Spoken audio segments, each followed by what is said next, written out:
You guys. So yeah, my name is Eben Upton. I run a thing based in the UK called the Raspberry Pi Foundation. We make little computers for kids. Now normally I try to avoid inflicting death by PowerPoint on people, but we were so close. Yesterday was Pi Day, so I really couldn't resist doing a moderately, what are we going to do here? We need your laptop on 1024 by 768, you're on 800 by 600. Damnation. This wouldn't have happened with the Raspberry Pi. Windows 7. What do I do? I'm scared. There will be a short pause. Possibly a long pause. Oh. Let's have a look. See, so it's thinking 10 by 7. Can you toggle it to the main screen and see what happens? It's good. Good. Is it good? We're good. Outstanding. And back to the presentation. So I couldn't resist doing a moderately Pi themed talk, themed around everyone's favorite irrational number. So what I'm going to try and do, I'll start off by talking about 1. I'd like to talk to you for a few minutes about what Raspberry Pi is. It's like one big story. What Raspberry Pi is, why we're doing it. For me, Raspberry Pi has been about a 7-year journey now, starting with my time as what we call a Director of Studies at the University in Cambridge. Now, the role of a Director of Studies is to organize the undergraduate teaching for a subject at one of our 30 colleges. And also to ensure a supply of undergraduates in the future. So every December, we get a lot of high school students come in, or used to be a lot of high school students, come in to apply for our places on our course. Now, when I went to Cambridge in 1996, we had a fairly typical oversubscription ratio of about 6 to 1. So in order to get a place on the computer science tripos, you had to beat your way through, you had to beat out 5 other guys.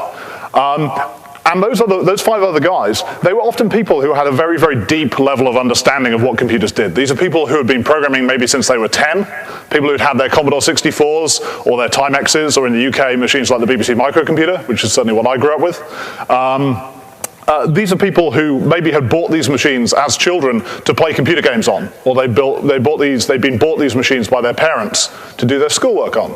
But all of these machines had one thing in common, and that was that when you turned them on, they went beep, well mine went beep, and they gave you a programming prompt. And the first thing you had to do, if you wanted to play games on these machines, or you wanted to start a word processor and do your schoolwork, the first thing you had to choose to do was to choose not to program the computer.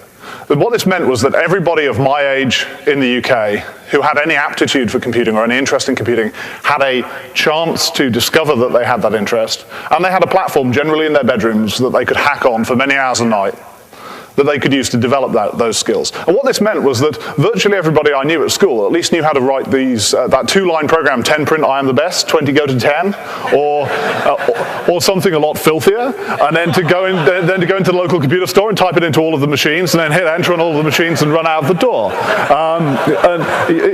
It was a simpler time in the 1980s. You know, we used to make our own entertainment.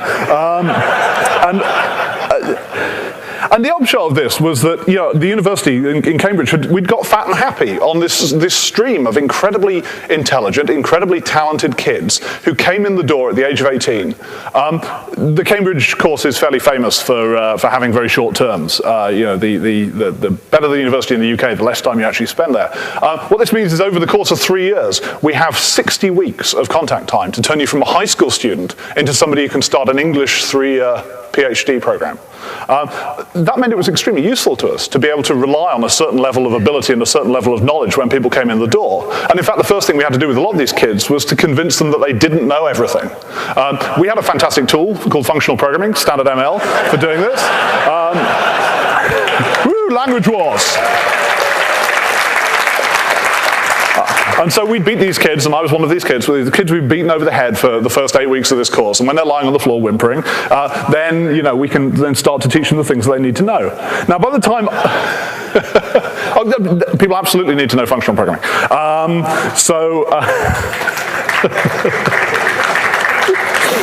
So we, by the time I was, I went through the PhD program, and by the time I was interviewing people in 2005, the picture had changed radically. So we'd gone from having 500 applicants for our 80 or 90 places to having more like 200 to 250. And while that's still a reasonable ratio, it was starting to get a little bit slim. It was starting to look like we might not be able to find our 80 or 90 kids. And while we were still able, and to this day we can find 80 or 90 people to come and study on the course who are every bit as intelligent as those people were back in the mid-1990s, what they lack these days is they lack that built-in kind of hacker knowledge of what the machine is doing. So we have to spend quite a lot of the start of our 60 weeks building these people up to a level that we'd previously been able to assume. So back in 2006, a group of us at the university started to wonder why this had happened. And we started to wonder if there was anything we could do about it. And the theory that we came up with was that what had happened was those 8-bit machines that we all had as children had gone away. That ecosystem had been eaten from below by games consoles. Games consoles are not only not programmable, they are designed to not be programmable. Their business model forces them to be unprogrammable pieces of hardware because the platform holder needs to recover the subsidy that they've applied to the platform. And then they've been eaten from above by the PC. Now the PC is an awesomely programmable piece of hardware. It's, as a programming environment, far more sophisticated and user-friendly than the machines that we were used to in the 1980s. But what had changed was the choice architecture. What had changed was if you get a PC, you have to choose to program the PC. You have to choose to go and get the tools. You have to choose to go and get the documentation. And that's a tiny little energy barrier. But it's a big enough energy barrier that it just chopped the legs off our pipeline of skilled applicants. So we thought, well, there's a niche. Maybe we can make a thing to fit in this niche. And we had an idea that the thing to fit in this niche in kids' bedrooms had to be 4 things. First of all, it had to be programmable to be of any use to us. Secondly, it had to be interesting. We had to remember that kids were buying these machines in the 1980s. I bought my machine in the 1980s to play, I bought my computer program on, but a lot of people bought their computers in order to play games on or do their schoolwork on. So it had to be able to do something else. It had to not just be a programming device. And for us, what that meant, interesting meant games, interesting meant graphics, interesting meant video. It had to be robust. We wanted something that was small and robust, something that could be shoved into a school bag and taken out of the school bag 100 times and not break. And finally, we wanted to have something which was cheap. Now, we were aware that we were going to be asking people to go and buy a particular piece of hardware in order to get this programming experience, therefore we just could not make it expensive. We looked around at our idea of cheap was, well, a school textbook. You can ask children to buy school textbooks. Now, that just shows, so we picked this $25 price, which shows that we know nothing about what the textbooks cost. I think if we had had a more accurate understanding of what textbooks cost, then we would have had a much easier job of the engineering over the following few years. And so we set to, and pretty much this $25 came before anything else. So $25 is the price of the cheapest Raspberry Pi, of what we call the Model A Raspberry Pi. $25 came before pretty much anything else. And we've spent a long time playing around trying to find out what we could fit into $25. And the first things that we were building were very, very similar to Arduinos, which I'm sure lots of people in the room have used, based on microcontrollers. You can get a really nice, you can actually trick a microcontroller into driving an old standard definition television. So you can get a really nice sort of 8-bit microcomputer experience out of an Atmega microcontroller. But this failed a number of our tests. And the lovely thing about this was, and I built one of these myself, the lovely thing about these platforms is that you can build them yourself on Veroboard. You know, you can sit down on a rainy afternoon, at the end of the afternoon you walk away with a computer. And it certainly meets the $25 goal. What it doesn't meet is this requirement that it should be interesting to children. Right, it's interesting to me, because I already know how to program, I like, geeky toys. But it has to be interesting to children. So we kind of abandoned that idea. But about this time, I went to work for a company called Broadcom, and in fact, I'm still a salaried employee of Broadcom, although I spend most of my time doing this sort of thing now.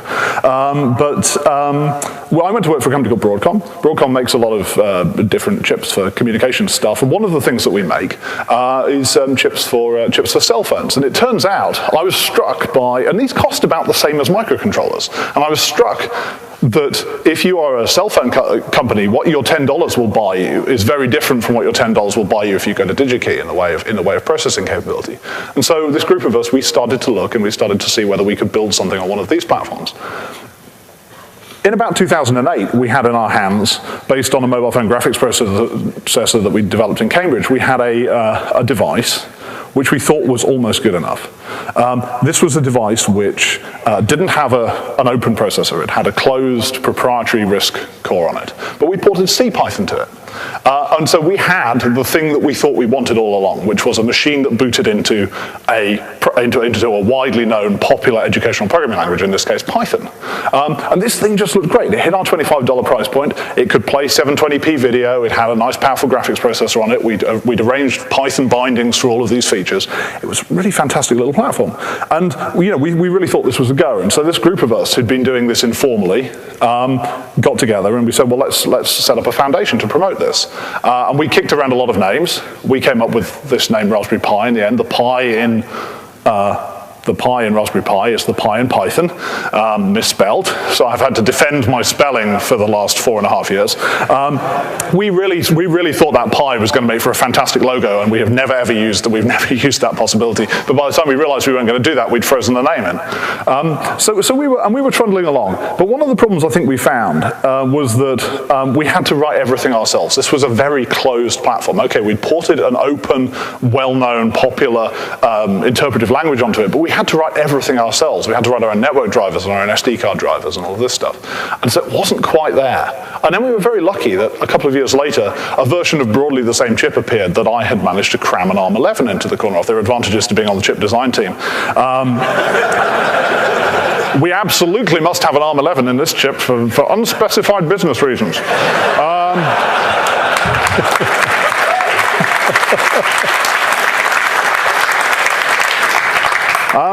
And we got this chip back, and it was great. And we finally had the thing that we wanted, which was an almost completely, at least on the ARM side, a completely open platform, something that could run Linux, right? And that would mean that we could leverage this enormous investment that the community had made in developing a real operating system you don't have to pay money for. But we were still thinking in a very parochial way. We still had this very parochial idea that what we were going to try and do was get we wanted another 250 computer science applicants at Cambridge a year. That was our dream. 250 computer science applicants a year, and maybe for the 80 or 90 we let in to know a little bit of assembly language. That would have been a really great outcome. And because we're very nostalgic, I don't know how many of you have come across a machine called the BBC microcomputer. This was the educational microcomputer of choice in the UK in the 1980s, sponsored by the British Broadcasting Corporation. And because a number of us on the board of the foundation had a history with the BBC Micro, and we were kind of like romantic guys, we thought it would be kind of cool to put a BBC sticker on it. We want to call it BBC Nano. We have this lovely brand with Raspberry Pi that we never, ever wanted. And we thought it would be great if we could call this a BBC Nano. We kept going to the BBC and asking them, could we stick your logo on this? And they kept saying no, and there were various complicated legal reasons why they had to say no. And our last attempt was in May of 2011, so nearly 2 years ago. And we went to see a guy called Rory Casson-Jones, who's the senior technology correspondent for the BBC. And we said, hey, can we put the BBC logo on? And he said no. But what he did say then was, well, I think it's a great idea though. Can I take a video of one of you holding up a prototype and talking about the idea? And so one of my colleagues, a guy called David Braben, one of my fellow trustees, who any of you who've played the computer game Elite, who've had your childhoods wasted by Elite, that's David's fault.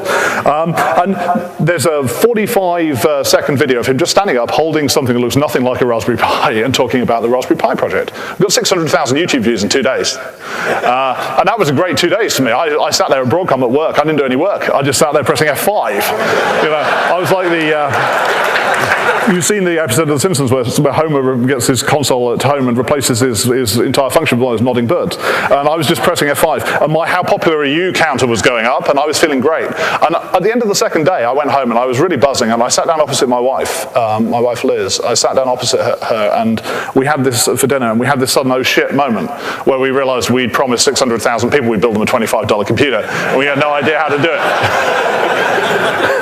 And so we spent a lot of 2011 for me was just like one storm of trying to figure out how we were just going to do it at the price. You add up the cost of the chips and it should be about right. But as soon as you start, there are 180 components on the Raspberry Pi, and 2 of those are the chips, and those were the ones that I was thinking of when I was thinking of $20 for $25. There's a lot of 1-cent components and 2-cent components and some 10-cent components on that board, and that can really add up. So we spent a long time trying to figure out how to fight our way down to anywhere near $25 or $35 for the one that we launched, which has Ethernet and more USB on it.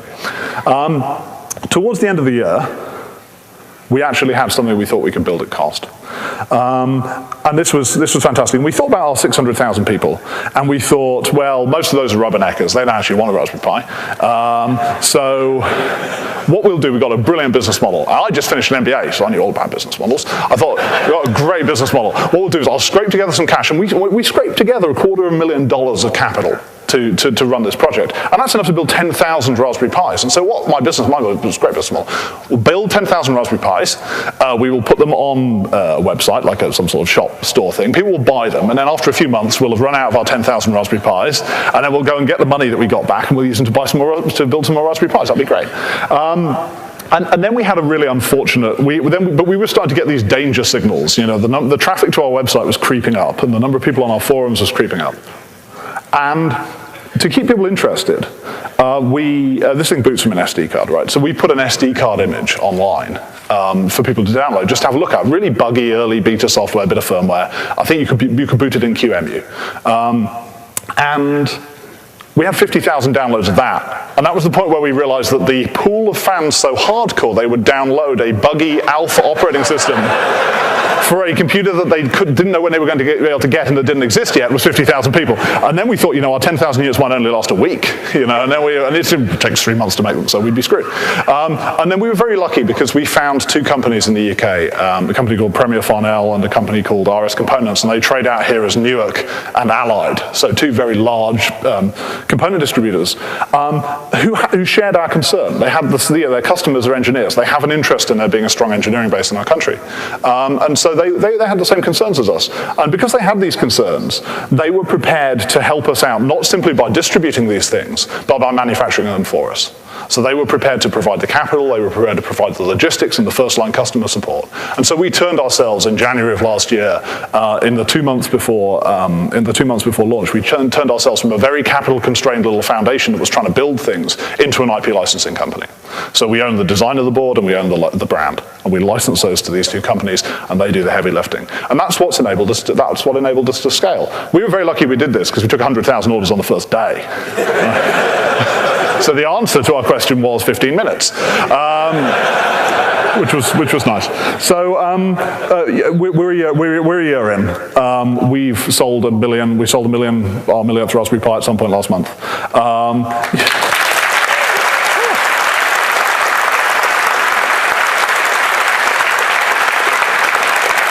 So I'll pretend that's what my number one stands for, shall I? There we go, it's a bit of theming. I'll pretend that number one stands for 1 million units sold. So it's been an incredible year. And one of the wonderful things about this year has been that for the first 6 months to a year of this project, our website largely documented stuff we were doing to get this device out the door. And then for the next 6 to 9 months, what it documented was what people like us were doing. People, you know, adults who already have a knowledge of computers are doing. One of the really wonderful things over the past 6 months, the past 3 to 6 months, is that the character of the submissions we get to our website is changing.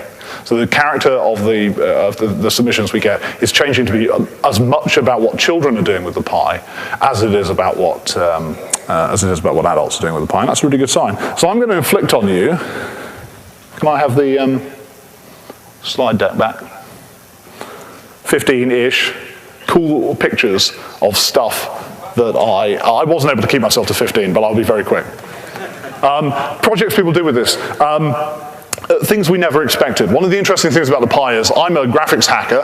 I assume what people would write is graphics demos on this. Hardly anyone has written graphics demos, although if there are graphics hackers in the room, please do write graphics demos on the Pi and make me happy.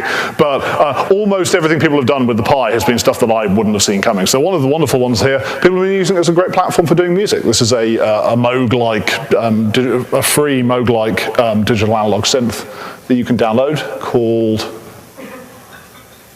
The name has flown out of my brain, but it's out there. raspberrypisynthesizer.blogspot.com. Beer. There's an enormous overlap, not just... more overlap.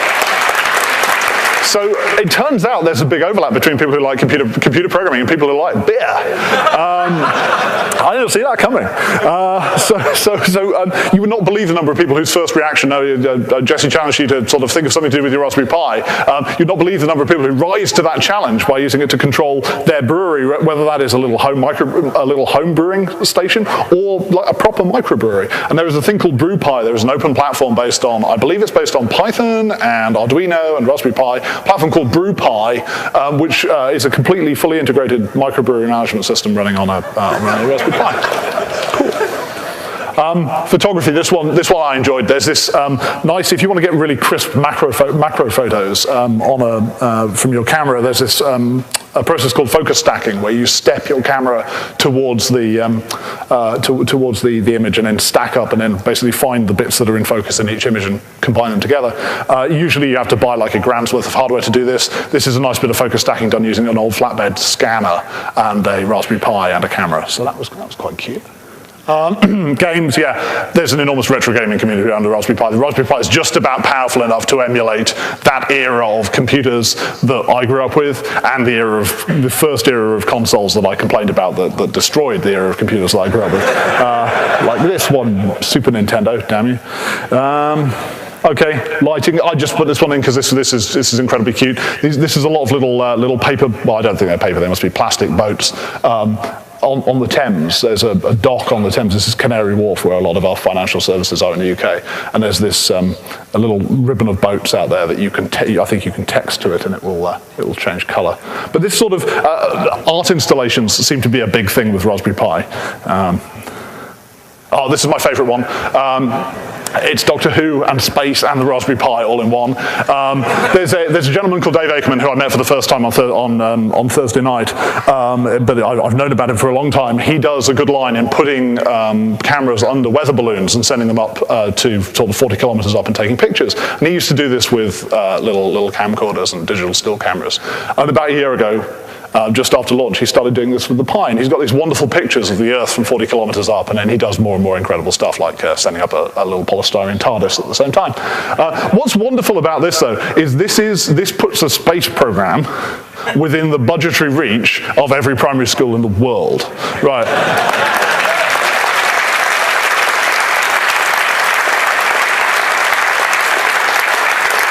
And I defy any child. Maybe I'm a child of my time, but I defy any child not to be interested in science, technology, engineering, and mathematics when they can put a TARDIS in space. We have magazines, like in the 1980s, with type-in listings, like in the 1980s, type-in Python listings. And there's something about that loop where the internet is fantastic in a lot of ways. The web is fantastic in a lot of ways for helping people learn to program. I remember as a child having played Elite, I remember wanting to write a little 3D game, wanting to be able to draw lines. And I knew there was a thing called Bresenham's algorithm you could use to draw lines. And my father's a professor at the university in the UK, and so I had access to a university library. Could I find out what Bresenham's algorithm was? Could I? Hell. Now I find out Bresenham's algorithm by typing in Bresenham's algorithm into Google. But one of the wonderful things about typing something in as opposed to downloading it from the web is there is some sort of feeling that it goes through your eyes and into your brain and out of your fingers, and somehow you own this more than something that you've just downloaded and run. And generally, when you type it in, you will make a mistake, and you will therefore you'll have a learning opportunity. I remember those learning opportunities in the 1980s. So we have, this is a free magazine called the Magpie. I'm hoping we're going to get print magazines. This one was an e-magazine for the first 8 issues. It comes out every month, but it's just transitioned to being a print mag that you can actually buy a subscription for. We have books. Those of you, I don't know if you have Haynes manuals over here. Yeah? Yeah. So my current car, so Haynes car manuals were a really big deal in the UK in the era when when you opened the bonnet and it had something other than a big sheet of metal with a sticker on saying warranty void if open. Haynes have had to survive that transition. The way they've survived it is by producing, the Haynes manual for the space shuttle and the Haynes manual for a baby, and they've done a Haynes manual for the Raspberry Pi. So we are actually now starting to see an ecosystem of books appearing around the Pi, and that's just been really, really gratifying. We have at least one O'Reilly book, which is, you've made it. This one was cool. There's a programming language called Python.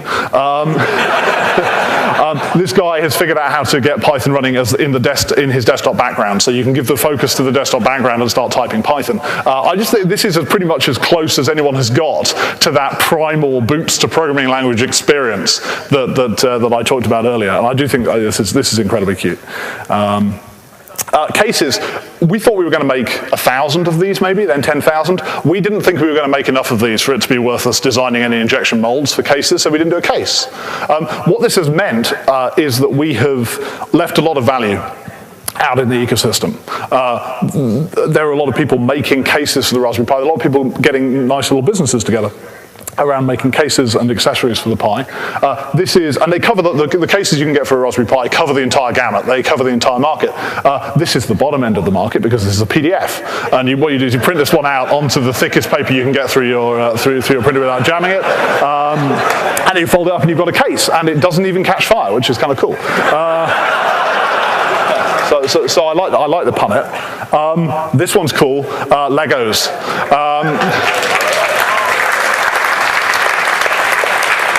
We had this idea we wanted to build a credit card size computer, and the idea of the credit card size is largely it's a way of driving our focus on being small, and B, it's easy to communicate. You say, it's a credit card size computer. Of course, it's not a credit card size computer because I didn't pay enough attention to the guy who's doing the board layout, my good friend Pete Lomas, also a trustee, and so it's about a mil off in each direction. But by some amazing magical fluke, both the X and Y dimensions of the board turn out to be a multiple of the Lego basis unit size, very, very closely. Yeah, that's a bit of luck. And so there's an enormous world of Lego cases. This case was designed by a Girl Scout called Biz in the UK. She's 11 years old, and she posted a tutorial on her website. And there's now a website in the UK where you can buy Lego kits, non-standard Lego kits. You can buy this because she designed it. She gets royalties on it, and because she's an 11-year-old girl, she takes those royalties in the form of Lego. So she.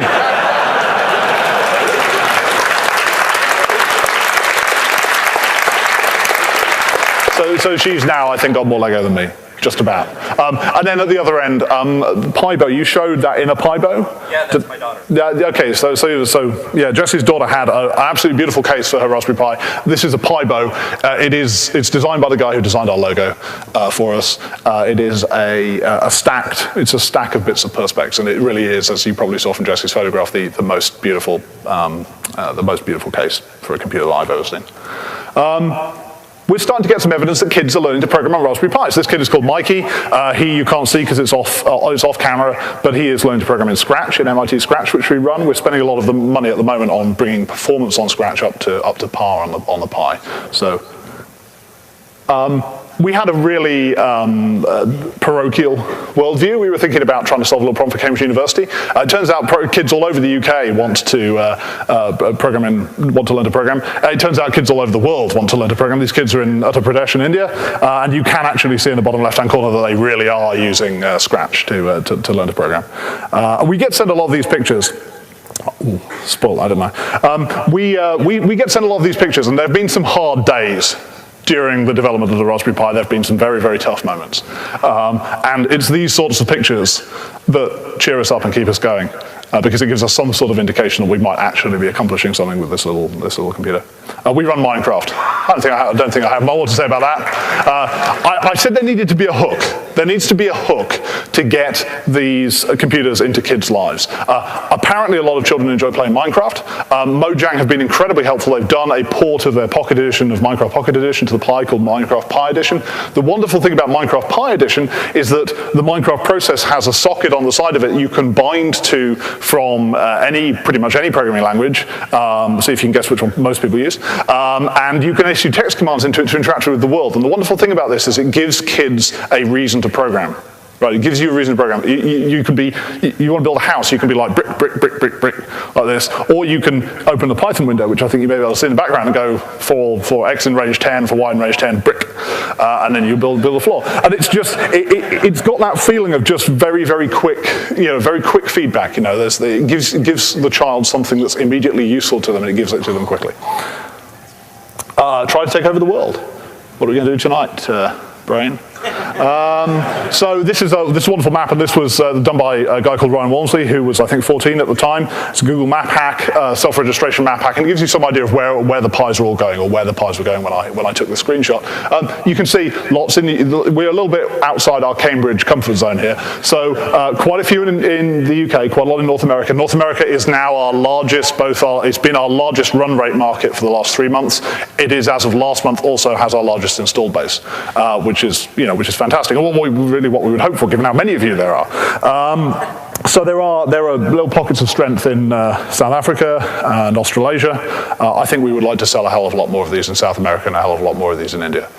But we're getting there, and we've got plans for those. Starting with Wales, which is where I come from. When we first started to build the Raspberry Pi, we did what everyone did, which was to go to China to build it. We built it in China, and then a couple of months into our run, we got a call from Sony, who have a factory in South Wales, and they said, we think we can build the Pi at the price you need. And as of September last year, we've been building Pis in the UK at the same price that we could build them in Shenzhen.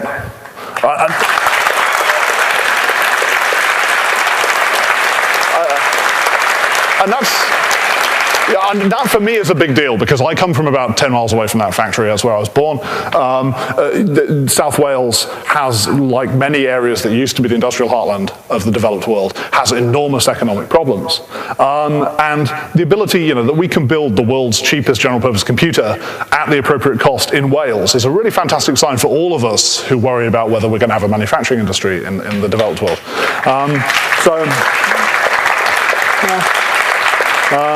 That was a personal one that I really enjoyed. Four things about Python. 4 reasons why Python is important to us. Our name. I said our name. We get our name from Python, and I will spend the rest of my life defending my ability to spell the name of Python. But yeah, we owe you our name. We owe you our chip. So 2835, which is the Broadcom chip that I was on the design team for the GPU in 2835, we designed the whole damn thing using Python. When we were designing our shader, we designed our shader. I would love to give a talk about this at some point, maybe in a future year. But we designed the shader process. We designed and verified the vast majority of the multimedia IP in our chip in Python, because it is 100 times quicker to do that, and then to port the result across to Verilog than it is to do the stuff in Verilog, because the tools are just better. We always have this idea, why are software tools so much better than hardware CAD tools? It's because programmers have to eat their own dog food, right? It's where ASIC engineers have to eat our dog food. Our software, Python and a number of other interpretive languages have given us the ability to bring into this fairly unusual space, this ARM Linux space, a vast body of very robust existing software, and have it run as well in our world as it does in the traditional x86 world. And finally, our teaching language. We support a lot of teaching languages. For young kids, we support languages like Logo and Scratch. We will always support C and C++ for people who want to get close to the metal. The wonderful thing for us about Python as a teaching language is it gives us a story we can tell children.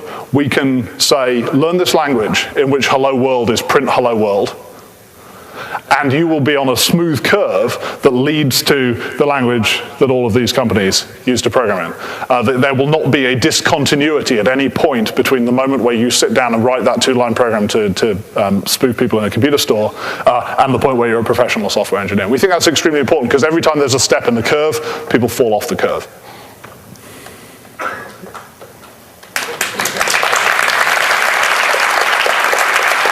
And I'm very nearly done.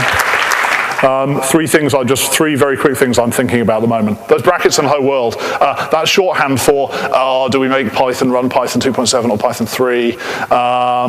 Yes. We're going to have to make a choice at some point, fairly soon, I think. People are getting kind of confused, because we have things like Pygamers, I think, only installed for one of them, and it's all horrible. But we will get there. PyPy, we're big fans of PyPy. I think it's a wonderful idea. I was a big user of Psycho back in the day. I think these tools are really important. One of the things, we don't have a lot of processing power on Raspberry Pi, and therefore we do spend a lot of effort on trying to squeeze as much as we can out of the platform we have. And PyPy is certainly, looking at the performance, PyPy looks like it's going to be a big part of our future. Finally, boot to Python. Yeah, I showed you the desktop thing. This thing floats around, this idea of having some mode. trying to get back to that world in which you have to choose not to program. We did have, in 2008, at the point where we chose our foundation's name, we did have a device that booted to Python, and it continues to bump around in our heads. How are we going to do this? We haven't really. We've made a cheap, there's nothing educational about the Pi, it's just a cheap Linux box. We still wonder what the appropriate teaching environment for the Pi is. And we wonder whether it's any of our business. We wonder whether we should just let the community come up with that for us. So there we are. I think that's all I had. Thank you very much for your time. Thank you for having me here.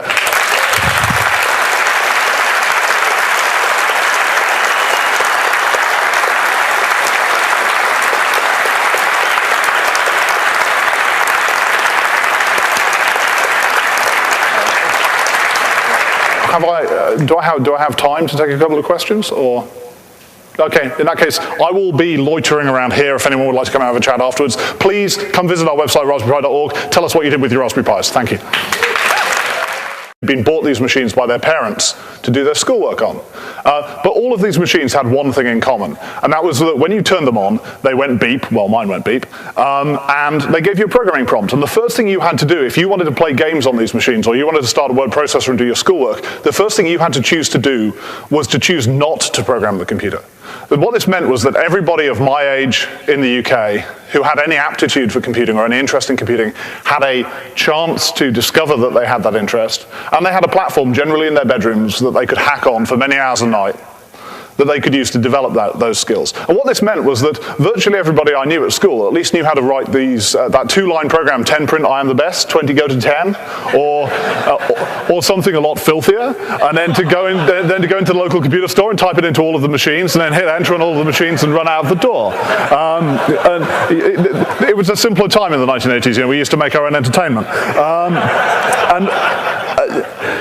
And the upshot of this was that the university in Cambridge, we'd got fat and happy on this stream of incredibly intelligent, incredibly talented kids who came in the door at the age of 18. The Cambridge course is fairly famous for having very short terms. The better the university in the UK, the less time you actually spend there. What this means is over the course of 3 years, we have 60 weeks of contact time to turn you from a high school student into somebody who can start an English 3-year PhD program. That meant it was extremely useful to us to be able to rely on a certain level of ability and a certain level of knowledge when people came in the door. And in fact, the first thing we had to do with a lot of these kids was to convince them that they didn't know everything. We had a fantastic tool called functional programming, standard ML, for doing this. Woo, language wars. It's thinking 10 by 7. Can you toggle it to the main screen and see what happens? Is it good? We're good. Outstanding. And back to the presentation. So, so I couldn't resist doing a moderately Pi themed talk, a talk themed around everyone's favorite irrational number. So what I'm going to try and do, I'll start off by talking about 1. I'd like to talk to you for a few minutes about what Raspberry Pi is. It's like one big story. What Raspberry Pi is, why we're doing it. For me, Raspberry Pi has been about a 7-year journey now, starting with my time as what we call a Director of Studies at the University in Cambridge. Now, the role of a Director of Studies is to you guys. So yeah, my name is Eben Upton. I run a thing based in the UK called the Raspberry Pi Foundation. We make little computers for kids. Now normally I try to avoid inflicting death by PowerPoint on people, but we were so close. Yesterday was Pi Day, so I really couldn't resist doing a moderately, what are we going to do here? We need your laptop on 1024 by 768. You're on 800 by 600. Damnation. This wouldn't have happened with the Raspberry Pi.